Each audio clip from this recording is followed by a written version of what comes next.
இந்த வீடியோக்குள்ள போறதுக்கு முன்னாடி நம்ம சேனலை சப்ஸ்கிரைப் பண்ணாதவங்க சப்ஸ்கிரைப் பண்ணிடுங்க, பக்கத்துல இருக்க பெல் பட்டனையும் கிளிக் பண்ணிக்கோங்க.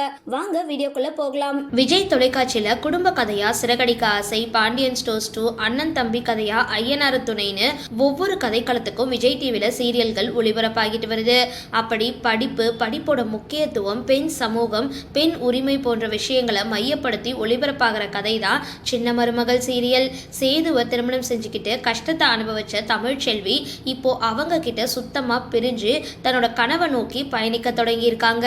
சேது தன்னோட அப்பாவோட பேச்சை கேட்டு இப்போ தேர்தல்ல போட்டியிட தமிழ்செல்வி முதல்ல அந்த எண்ணம் இல்லாம தான் இருந்தாங்க. ஆனா பெண்கள் அமைப்பு தமிழ்ச்செல்வியை தேடி வாய்ப்பு கொடுக்க அவங்க முடியாது அப்படின்னு சொல்லாம தேர்தல்ல சேதுவுக்கு எதிராக நிக்கிறாங்க. இப்போ பரபரப்பா கதைக்களம் போக தற்பொழுது நாயகி மாற்றம் ஏற்பட்டிருக்கு. மகாநதி சீரியல் புகழ் ஸ்வேதா சின்னத்திரை சீரியல்ல இனி ஐஸ்வர்யாவா நடிக்க கமிட் ஆகியிருக்காங்க.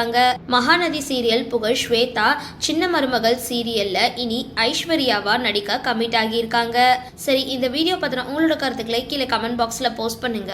வீடியோ பிடிச்சிருந்தா லைக் பண்ணுங்க, ஷேர் பண்ணுங்க, மறக்காம டிபி காபி சேனலை சப்ஸ்கிரைப் பண்ணுங்க.